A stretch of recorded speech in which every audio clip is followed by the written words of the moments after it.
leaders in the industry, from the staffing and recruitment industry, having together more than 60 years of experience. So I'm sure there's a lot more to store when we talk about the future of recruitment and especially the role of machine learning and artificial intelligence and talent acquisition process. So I know a lot of guests here from recruitment organizations as well as from corporates and our internal team, which is comprising of technologists and sales and business team as well. So before we come back to the future, or before we take the future, let us talk, how was the past, and how the journey has been into the recruitment. So if we see 25, 30 years back, I heard last time Paul also in SHRM Conclave, he talked about the past as well when he was working himself as a recruiter and first closer he made it. So 25 years back, the recruitment was not like what we have. There was no job boards, and even people were not using emails as a mode of communications. So I remember, how difficult it could have been at that point of time when people, especially the HR team, especially working with business team, trying to understand how to get the people on board. So, what actually could have been the scenario where the HR team building the JD, trying to publish it in newspaper, Times of India, Ascent, that was most popular newspaper, and I remember that used to be so thick today, more than the newspaper today you see it. And on Wednesday, if you're a little late to the shop, that's sold out. You don't get any chance to see what are the jobs available. So that was the demand at that point of time of the print media, right? And of course, the HR team used to call it the resume sent over, post, general post or speed post or maybe courier. At that time was also not that popular, right? So a month or two take to receive the applications, and then how to communicate back in who is shortlisted. They used to go a telegram, to invite a candidate on for interview, and not many phones were available at that point of time.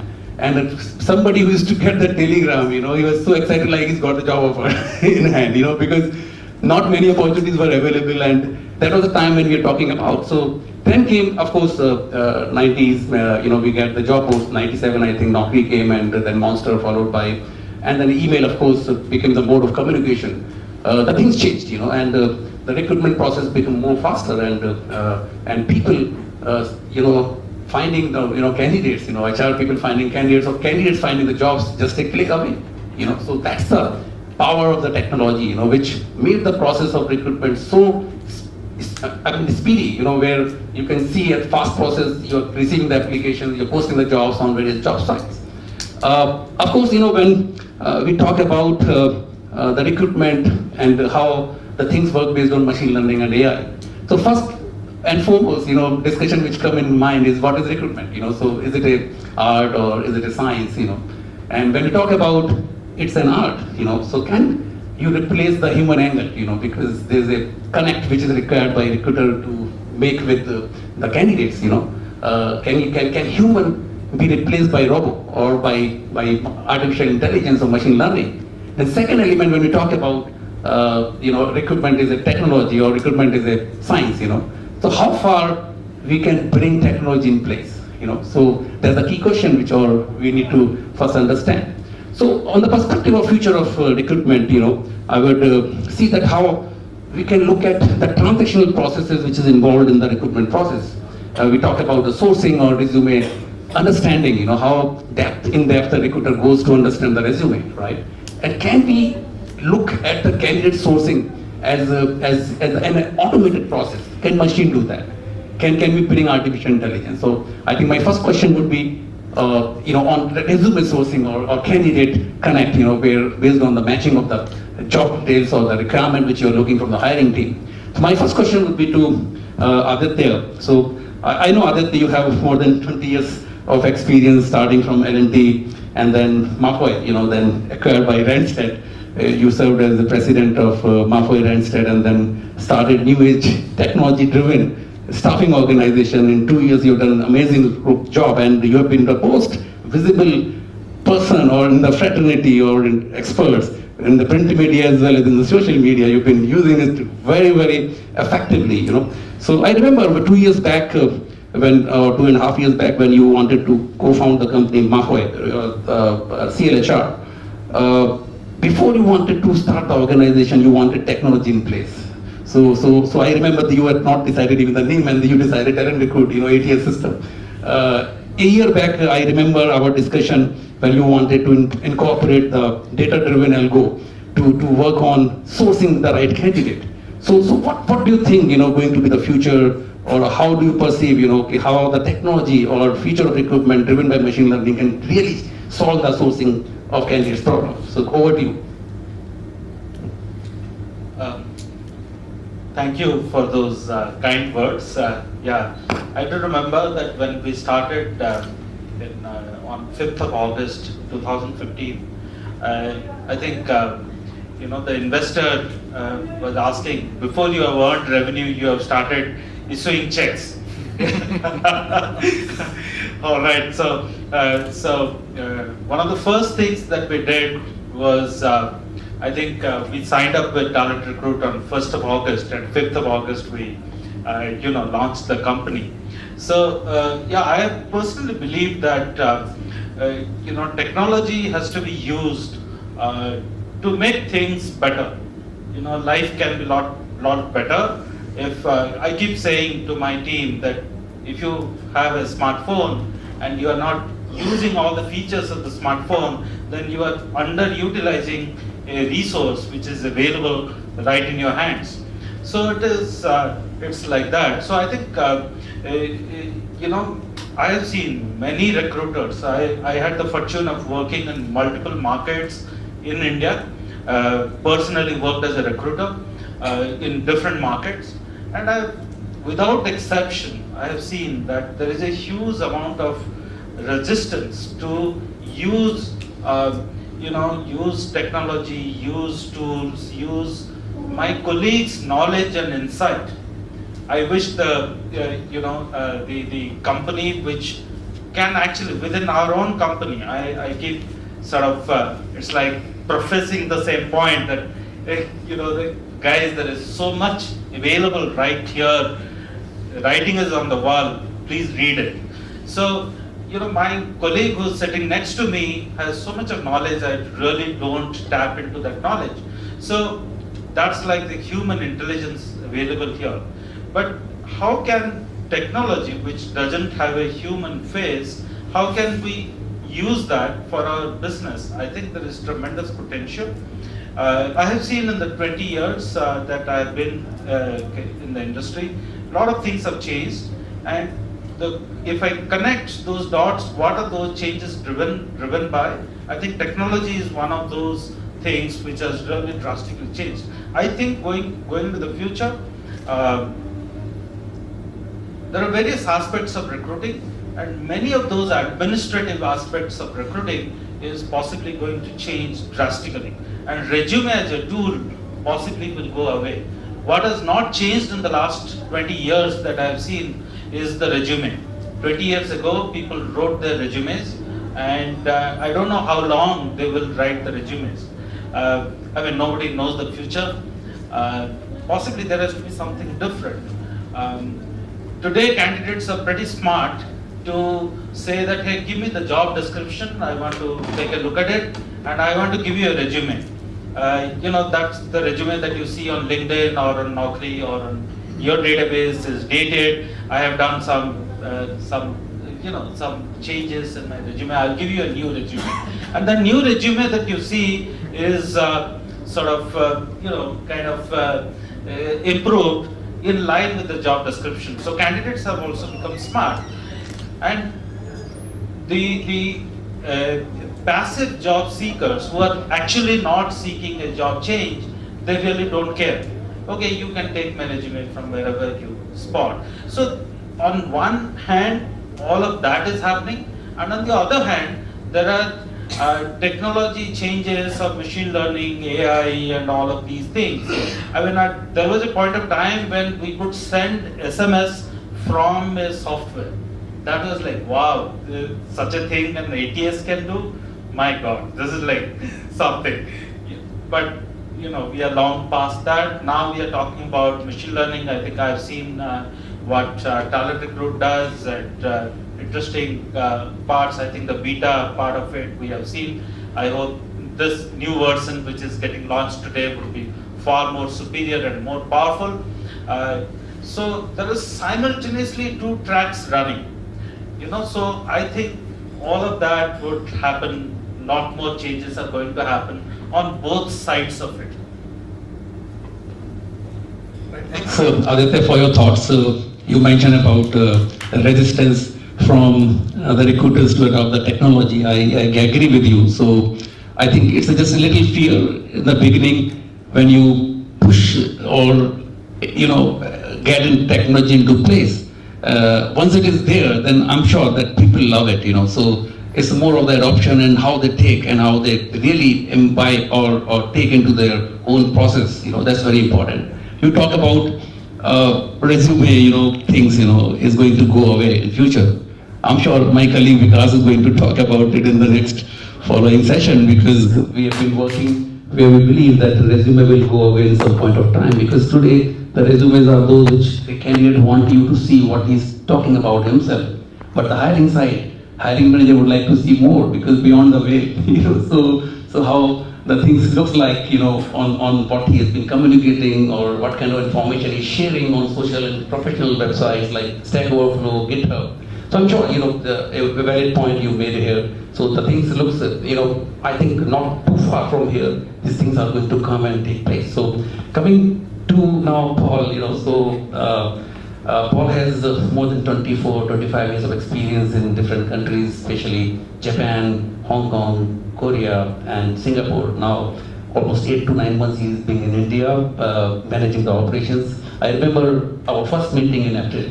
So when we spoke almost 2 hours about the technology and your passion to bring the technology, having used it in different countries, you have mentioned about that this is the future. You talked about that this is the technology, whatever you're looking at, machine learning, AI or ADS, this is going to, of course, become a business enabler for the organizations. And if you have to scale on a faster pace, the technology is the key. So just like to know your thoughts on the perspective of the sourcing problem which is still there, connecting to the right candidate or searching the right candidate. Do you think the machine can take over the role of recruiters, in getting the right candidate on the screen? Yeah, over to you. Thank you, Alok. I first want to say congratulations. I think it's a big day. I'm glad to be here with you all. It's a bit of a family reunion with my Mafwa cousins. And I've been here 7 months, so that's my disclaimer. I don't know much about India yet, although I've traveled to the Four Corners and I've been to places like Dehradun and all kinds of small towns in India, visiting our clients, being with our people, learning about India, the challenges and the opportunities here. Yeah. Just for context, so I started as a recruiter on the desk. My first day was pre-internet, so I sat down, and anybody over 40 years old remembers something called a Rolodex. Do you remember that? Yeah, the people who have a question mark over your head, you're under 40. The Rolodex was this piece of technology back in the day. By the way, that was the original ATS, right? For any old school recruiters, you put your business cards in there. Whenever you went to these kinds of events, you'd go back and you'd file it. And if you were very organized, you filed it in alphabetical order, right? And somebody would write notes on it. And that started to become your database, and that would be your source of candidates and clients, right? So I sat down to a Rolodex, it was empty. Yeah, and I had a phone and no internet. So LinkedIn was, of course, not even someone's dream yet, right? So how do you recruit when you have a phone and an empty Rolodex? You use the human piece, which is what an AI can't do, what a computer can't do. So we talk about creativity, ingenuity, the human connection, the touch. I went and I called everybody I knew, friends, and so on, and asked for advice, I asked for help. And then I met that very first candidate, and I will never forget her name. I won't say it here, but we're in touch even to this day. I placed her, of course, and she introduced lots of friends, and I placed lots of her friends, and you know how it goes, and so on and so on, and I built relationships. Then came Excel. We ran our business on Excel spreadsheets. We thought we had a great database. Wow, look at this technology. I can sort it and I can search it. Yeah. And then we got something called Bullhorn. And that was a big deal, moving from Excel spreadsheets to Bullhorn. Our productivity went down. Isn't that interesting? Yeah. Why? And to your point, because people were not using the tool. They were so used to Excel, their hand was defaulting back to the original behavior. They just couldn't embrace this thing that we paid a lot of money for. Yeah. And therein lies the frustration probably of a lot of leaders in recruitment and talent acquisition heads. So fast forward to today. I'm a big believer that tech enables touch. So we saw empowered. I think that's an interesting word as well. I would use enabled. Tech enables better touch. We need to leverage tech to give touch. And at Randstad, you may have heard, we just launched our new global branding position called Human Forward.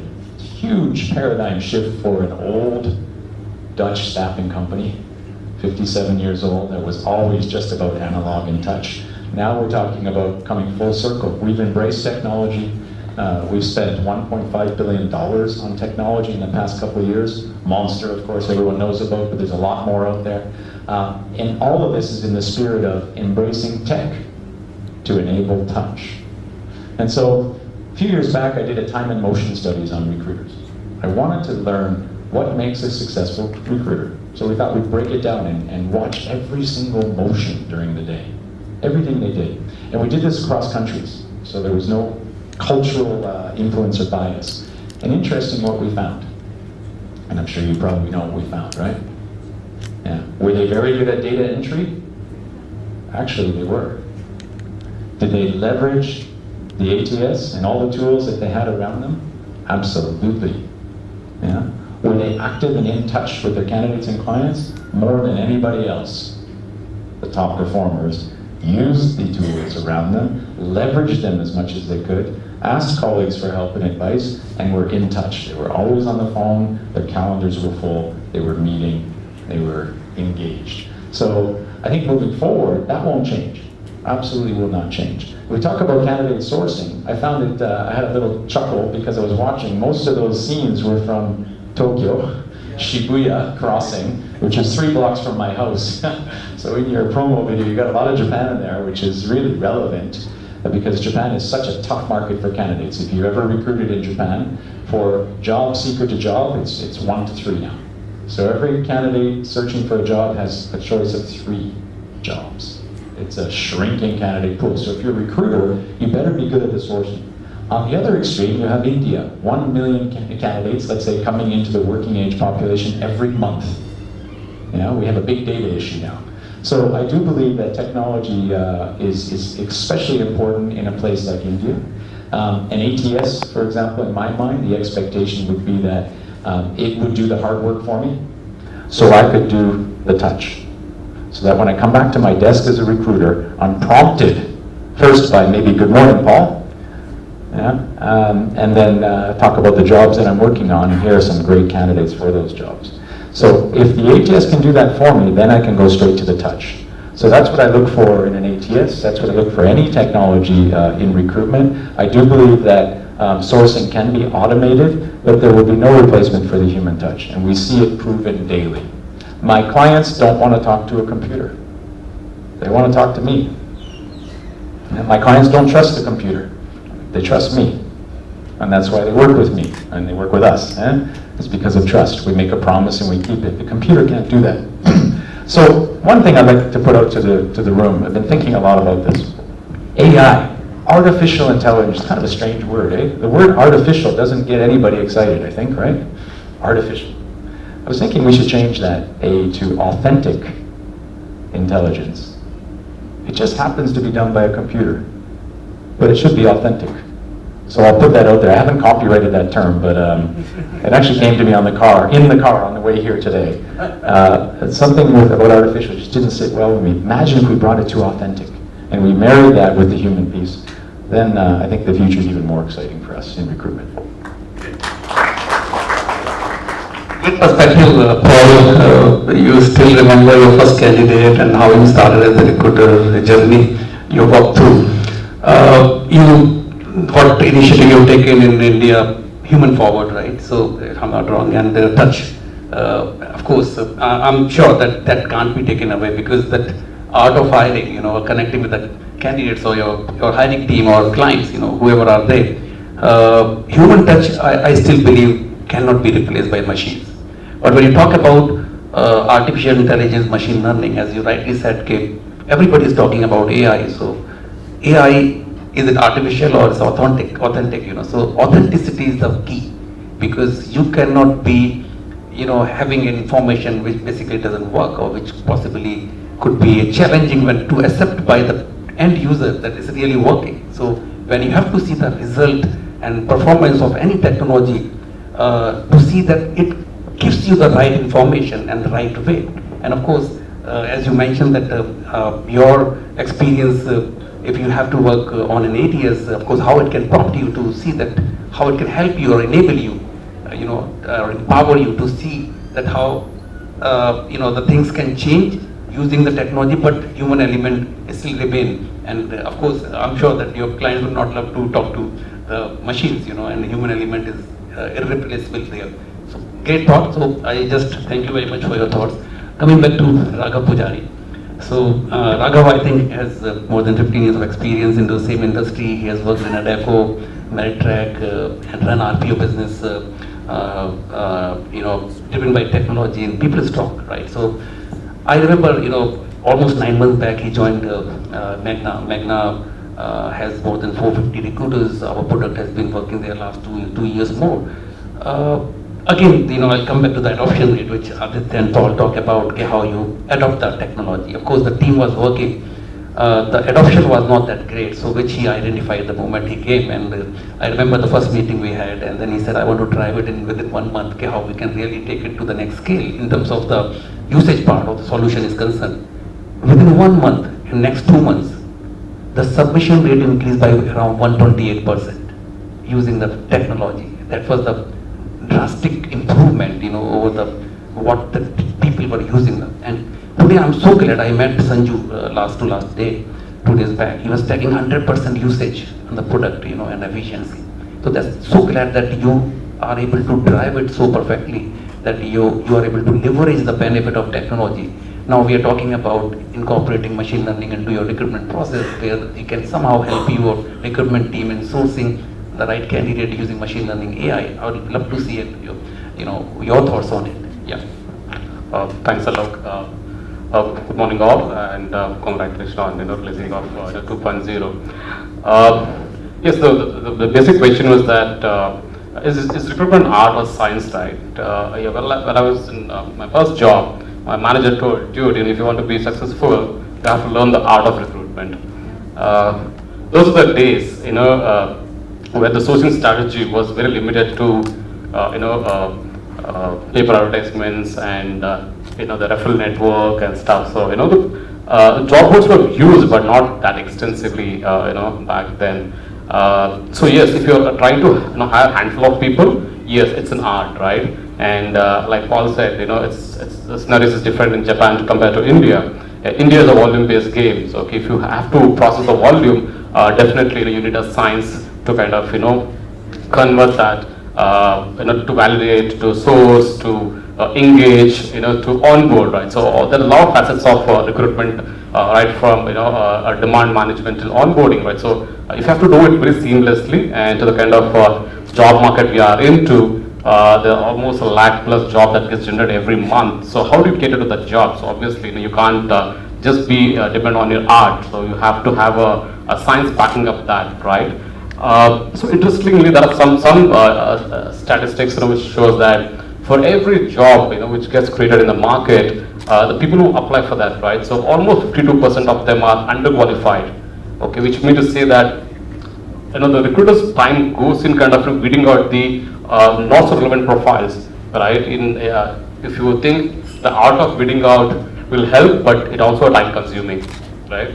Now, how do you take that out? You know, you bring a science there. Okay? You bring a science of profile matching. You bring a science of AI, right? Which will help you to kind of you know, do a shortlisting process pretty quicker and very accurate. Okay, if not, you know, it's a developing phase. I do understand, but I think, you know, we will reach a stage where you know, the accuracy will reach more than 90%. So which, you know, which means to say today, if your conversion ratio is 20:1, I'm sure it will become you know, 3:1, right? So we will have no more luxury of or wasting our time to kind of take out the, the profiles which are irrelevant, right?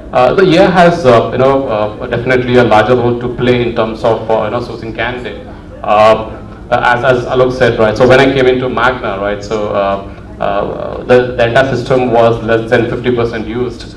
Because people always thought that okay, using Excel sheets and Outlook they can manage the business pretty well, and no harm in that. I mean, there's no wrong about it, right? It's perfectly fine. But how do you up the scale, right? Without increasing your base, how do you want to up the scale? Because we know in the staffing business, the margins are shrinking day by day, right? To have a greater business sense, okay, you need to rework and see that okay, where all it starts. So it starts from recruiter. So obviously, they are the engine which drives the business end of the day. If that's the case, then how do you enable the recruiter to use the system more, effectively, right? So what we did is that we didn't go behind them with a stick. I think, I thought that doesn't make any sense to kind of just beat them around and ensure that they use it. So what we did is that okay, we start incentivizing them, because once you start using it, okay, it gets into you. When as Paul said, right? So you if you look at the history, so you had a paper and pen kind of a noting down process to Excel sheet to now to ATS. Definitely, there's a transformation that has taken place in the past. To ensure that the recruiter get used to the tool, we start incentivizing them. So and we also start closely monitoring them. We start publishing dashboard every day evening to them, saying that the kind of positions they're working and the number of profiles they've submitted, what is the conversion to that and stuff. And higher the conversions, higher the submissions, we start incentivizing them, and that's how we were able to arrive on 100% in ATS usage within 2 months. And yeah, who doesn't like the reward of using it? So people did like that, and they're starting using to the fill up the capacity. And today I can say that Magna 10 years back, we were doing a top line of about 100 crore with the 600 staff, and today we do a top line of 500 crore with the same 600 staff. So the efficiency has drastically improved, and we didn't do anything with the manpower, so we just kept them as it is. And only what we did is that we improvised the whole the process of it, the sourcing bit of it, especially today we process close to about 30,000 profiles a month. And how do you spot the right candidates who fits the bill, and how do you take them forward? Yes, technology has been the front runner for us, and I'm glad that the entire and the recruit community within Magna came together, and they adopted beautifully. And still we continue the incentive programs. We are not stopped that. We want to continue for a year and ensure that that gets into the blood. Okay, when things gets into the blood, that becomes a habit. So that's what we're trying to do. We are working with Alok for next way of how do we kind of still bring more efficiency to it, right? So that doesn't stop here. So what do we do next? So we're trying to integrate multiple platforms to ATS, and see that how the passive community, as per the statistics, only 36% of the people who are active job seeker, right? So that is 74% of the pipeline which is not been exposed. So how do you bring them to the main line, and how do you go and present them the job? Because a lot of time what happens is that you finding a talent is fine, but the talent also has to see that what are the opportunities that are available in the market, right? So we are working towards that. So we are trying to create a marketplace where these jobs are available for them, and the passive seekers gets into the more the active line of job seeking. So how do you enhance the ratio? So 34% is not bad, but I think we can, through the technology, through AI, through machine learning, through clustering the behaviors of the job seeker, through analyzing the data available with us so far, how do we can enhance the experience? I think it's also about how do you approach them, how do you present the job to them. That's just quite important for us.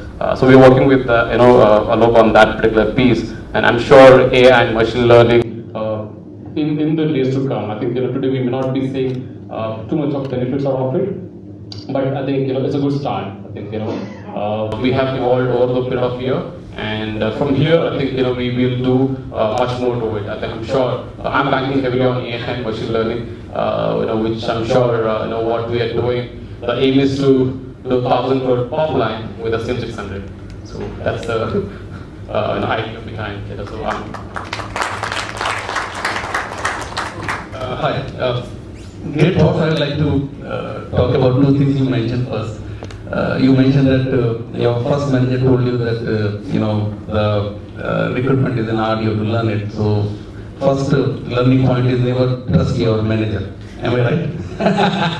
I'm just joking about. Secondly, I think what I understand from you, you have largely learned the art of managing recruiters rather than by introducing various schemes alongside adopting technology. And I see the turnaround in the operations in the last 7 months with the lesser number of recruitment team and the higher number of submissions and closures. That's an amazing drive which you've been doing. And of course, yes, we have been talking about the next phase where you are now quite keen and eager to incorporate the machine learning and AI, automate as much as possible. And sure, I'm sure that the kind of vision your organization has in terms of being a leading IT staffing company presently in India. And of course, Ajit is, I know, he's one of the amazing guy. He's going to take it more bigger, every quarter-on-quarter basis, and you have been performing amazingly well. So all the very best. Thank you for your thoughts, and I'm sure that everybody has got a fair idea how the technology is going to help you in your recruitment process. So coming back to the next question, so when we talk about how to communicate with the candidates, what the candidate understand or learns when you communicate first through an email. So if you look at in India, as Paul mentioned, there's a million of job seekers coming every month.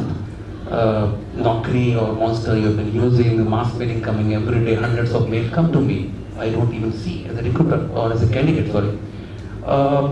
Do you think that the personalized mail, the system or machine can build based on the profile of the candidate, his skill we can talk about, or maybe his interest, maybe he's following some IPL team, or maybe his interest in traveling, we can talk about and link somehow to make it more interesting to communicate with the job details, with the customer, what they can be looking and understanding his pattern, from the past, kind of companies he worked. We can give him some kind of input that what this job opportunity could be a great career move for him. So do you think Aditya, machine can really play a role here? Yeah. I think the number of emails for candidates, any one of us has increased like anything. It's not only emails, it's WhatsApp, it's so many messengers, so many channels. Today I think many people are kind of really suffering from communication overload. I think that's, having said that, will it help if a machine does personalized and in some way hold the attention of the candidate? Answer is yes. But simultaneously, I just want to kind of sound a word of caution here, that not thinking that machine learning or the kind of a machine trying to do this automation will solve this problem. I don't think so. It will help, but it's not going to really solve the problem, because the email, the email engines, whether it's Gmail, Outlook, or whatever, Yahoo, and all of these have come up with their own intelligent system by which there are some two categories, focused box and something else. I don't know. In some way, they are also applying their own intelligence to categorize. If a candidate once kind of marks it as a spam, then it keeps on landing in the spam box. So the point that I'm trying to make is, I think there is a great potential in this technology to sort of make it, to hold the candidate's interest. But this technology has to really transform in a very agile manner so that we are able to really hold the attention of the candidate. Because if the candidate once has marked it as spam, it always keeps on going into the spam. I can't really hold the attention of the candidate. So I had to figure out a method, like one example of this IPL or travel or some area that I have an interest, the machine understands, and machine tries to link that area of interest with this job. I mean, I don't know whether you have been able to really do it. That's very interesting. But it's just a matter of time. They will also become smarter. So we have to figure out a method of kind of doing this better. Your thoughts on this, please? It's a fascinating topic. I ordered something on Amazon yesterday and they got me with their artificial intelligence, authentic intelligence, when they said, other customers who bought this also bought this. And it's interesting because those are things that I looked at before. And they also knew my buying habits because they had learned my buying habits, right? And so I buy some dried cranberries. Maybe I would like to have some dried blueberries. I bought dried blueberries, right? Next time they're going to tack something else on. So it's already happening. Yeah. The way we communicate with our candidates is interesting. And you know, we talk about millennials, for example, the younger candidates coming into the workforce. And although they're not so young anymore, we're talking about people heading towards their 30s and young 30s now. The attention span, the claim is that the attention span is quite short. And so they're not interested in novels. And if you ask them the last time they picked up a book and actually read a book, they'll say, what's a book? Right? Most people in their 20s and young 30s have never actually sat and read a physical book before. So they communicated through snippets, through SMSs, through WhatsApp, through Twitter. But isn't it interesting what Twitter is doing in the past week? 140 characters to 280. What they discovered is actually people want more, but they don't want too much. And so they're looking for that sweet spot. So I think it's somewhere in between. With my team, although I'm not a millennial, I do have a bit of a short attention span. I've trained them very well that I don't read emails over 5 sentences long. If it's more than 5 sentences, I hit delete. So no one sends me an email over 5 sentences long. If it's more than 5 sentences, they know that they should come and see me. Or pick up the phone and let's have a call, right? So back to my original comment, tech enables touch. An email, the role of the email is to set up the touch. It should be a very brief message to say, hey, I've got an item, I want to talk to you about it. Or here's the item in 3 or 4 sentences, let's have a call. It should set up the touch. So I do believe that the way we communicate will be, again, leveraging the technology to encourage the touch and enable the touch, and maybe more quickly. Can I give you a quick call in 5 minutes?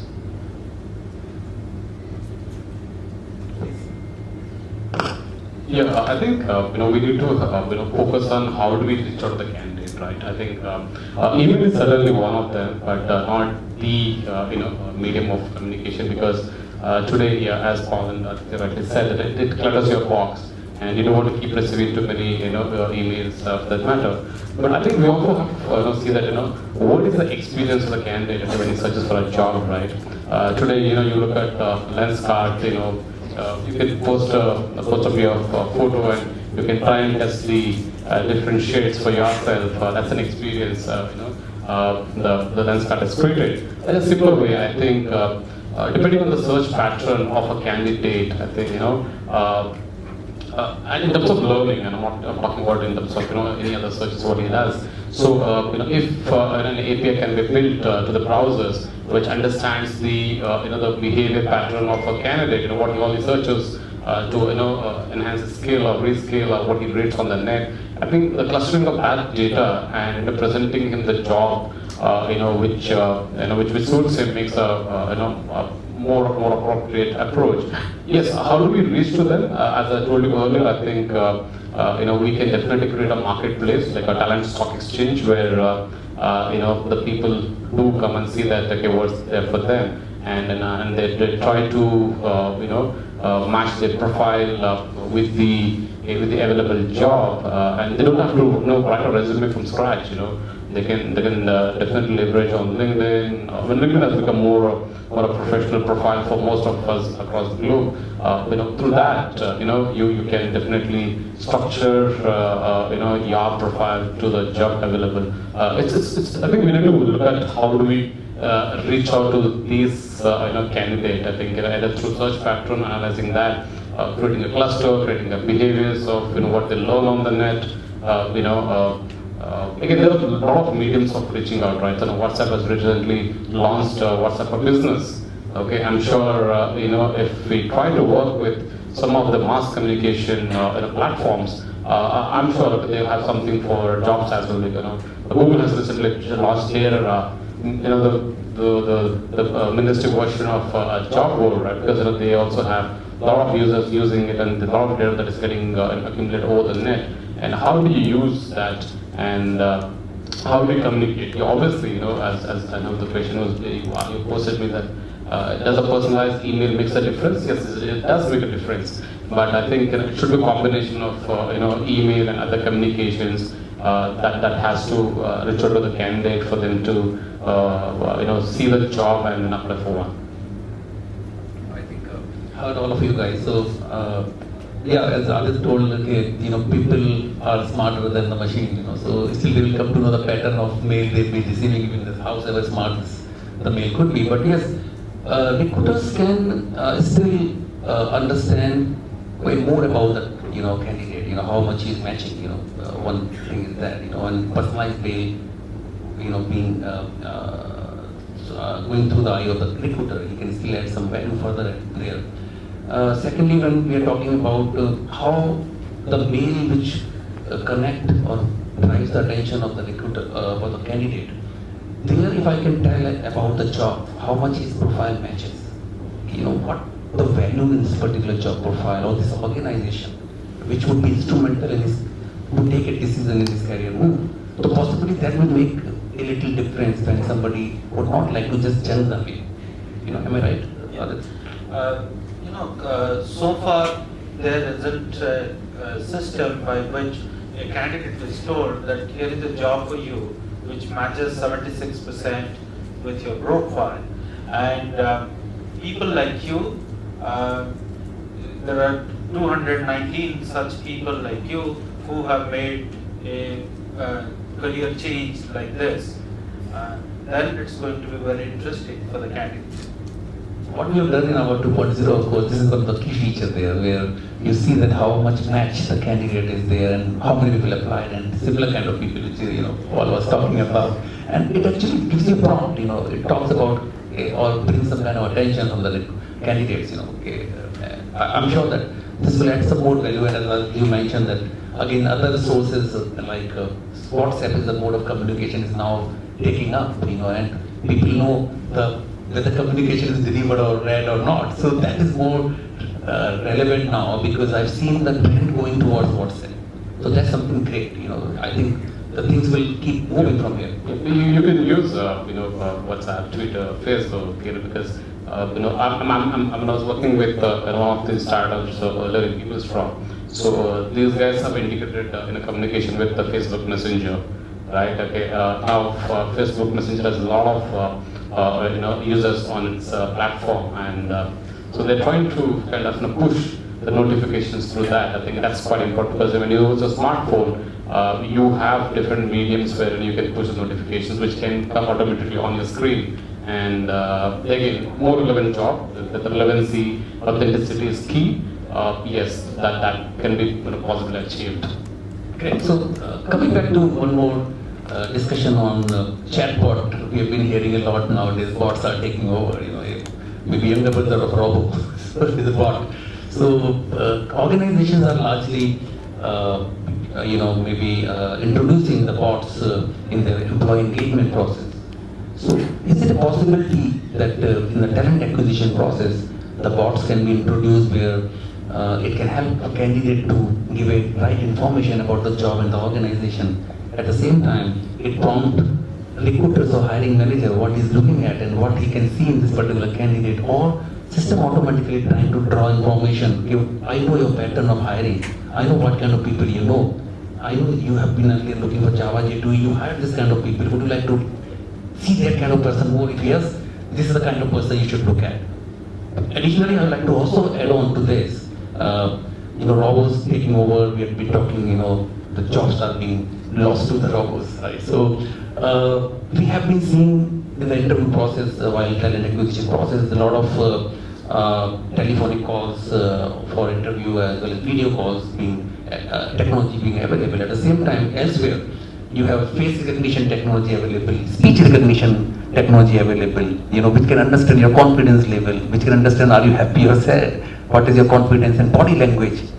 You can look at the pattern of hiring, because a lot of hiring managers waste a lot of time when they meet people, and out of 90% are unwanted candidates reaching to them. To understanding their pattern, robots taking over the interviews or maybe saving a lot of time. Do you think that is a possibility? Because if a person who is giving an interview and I'm able to watch his confidence through the speech recognition and speech reading, his quality of discussion, as well as confidence, as well as his body language, do you feel that there is a possibility to the panel now? Yeah, that's interesting. Hopefully we are able to really build some of these intelligence of the machine to figure out the emotion of the candidate and really do it. I mean, I hope it happens sometime, but whether that's desirable, that's a question. However, I'm pretty sure about one thing, that when you are doing a repeated kind of a thing over a period of time, the same kind of profile I'm hiring, there are a lot of administrative tasks that a recruiter does. So all of those administrative tasks, I mean, these days you call any candidate is not available to take your phone call. I think a recruiter spends a lot of time reaching out to the candidate where the phone is getting unanswered, okay, or the person is cutting the phone and promises to call back, never calls back, because that has been the norm of our society. So this is an example of an administrative wastage of time that a recruiter does, and I think such a technology can really add value, number one. Number two, if I am recruiting the same profile, let's say sales executive for retail sales, selling luxury goods, salary of this much in this city, and there is a certain pattern by which I hire such people, and that a lot of that could be actually technology enabled.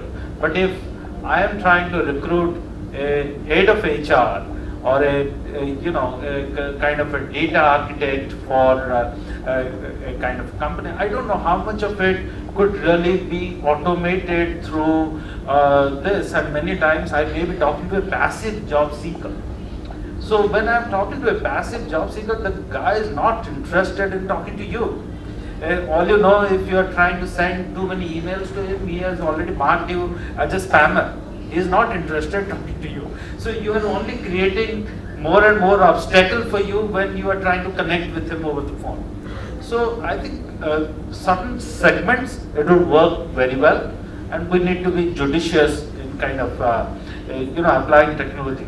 I mean, just a small anecdote. Many times we go on holidays, and always there is an argument in my family. My son would be saying, "Put Google Maps. Let's go by Google Maps." I said, don't be the slave of technology.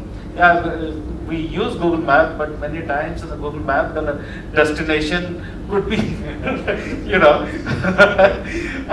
I mean, we went on a holiday to Corp, and our resort is in one place, and the map is showing, some 5 kilometers away, and we are just going as per the Google Map. It doesn't always. So we have to be judicious in sort of using some of these. If we choose to imprison ourselves by technology, it's not going to work, is what I mean to say. So I'll go back to the old recruitment. Old school is the best school, right? If you've done a retained search, anyone who's done a retained search in the past, and all the guys that I hired from Korn Ferry and Hager and Struggles and Egon Zinder will tell you, they would start with a big dartboard, right?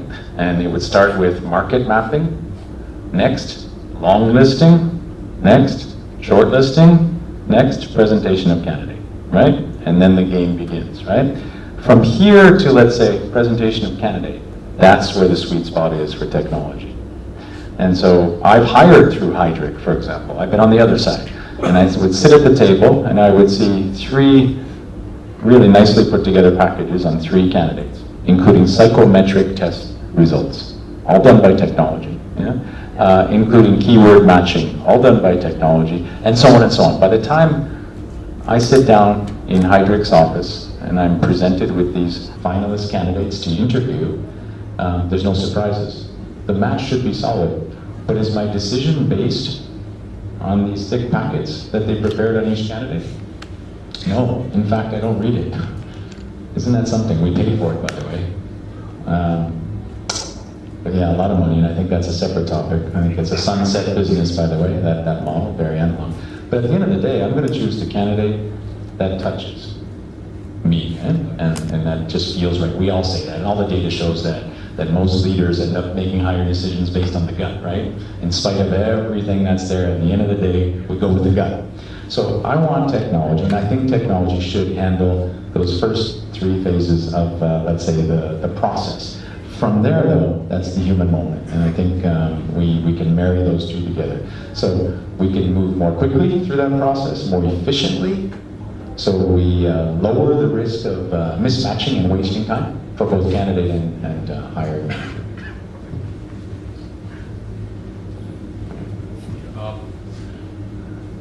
Like virtual reality, virtual recruiters are not in a part of. I think a year or 2 down the line, you'll have a lot of virtual recruiters. So what I mean by virtual recruiter is that the existing lot of recruiters, right? So they will become talent advisors, okay, rather than doing recruitment by themselves, right?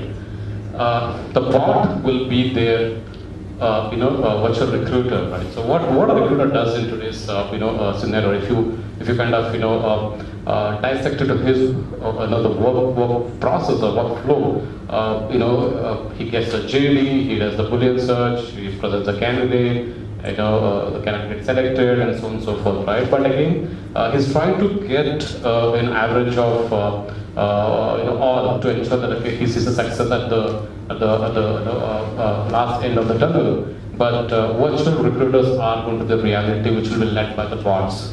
So when I say this, it becomes extremely easy for a hiring manager to create a JD on the fly. The bot will help him even construct a JD, and once you have a JD, the bot will validate, and the bot will also present the candidate.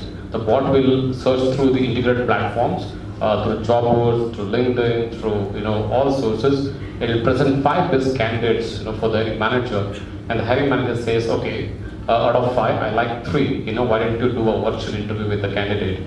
The bot goes back and does the virtual interview with the candidate, and he says, out of 3, I found 2 are very good. And then the bot asks, do you want me to schedule an interview with the candidate, right? And the hiring manager says, okay, this is my slots. Just go ahead and block the calendar and get my interview done. And the bot reaches back to the candidate, and he proposes available slots, and they do a video interviewing because the Bangalore traffic. You can't go to an interview literally by yourself. You do a video interviewing, and the hiring manager selects the candidate, and he says that okay, now this candidate is whom I like. I think I want him to be boarded. And the bot goes back to the candidate. It says, now you're selected. Why don't you upload your document, right? So it does the other KYC validation. So the candidate is validated. He uploads the document on the platform, and the bot validates the documents. And it also, if it's in the, we have this, salary compensation brackets. If the bracket is met, the expectation of the candidate is met, you don't have to even have a HR manager to go and do a HR interview with them, right? Because the bot will also analyze the social quotient, the, what do you call, his, emotional quotients and stuff. Because, this is going to be reality in the future, the bot will access information across. If you're hiring for a bank, the bot will go and check the civil report, whether, you have any cases of defaults and stuff. So those things get done, and you also onboard that. So when as Paul rightly said, that there should be human touch in this, right? So these recruiters who are doing this, right, they're going to become a talent advisors for the companies, right? So they go and they'll talk more about what the company should be doing, rather than doing a lot of this administrative work. I think the virtual recruiter is going to be the reality in next 2 years, for that matter. The bots will play a huge role in gathering those information, in presenting the information, and to make more informed decisions, which you will not regret.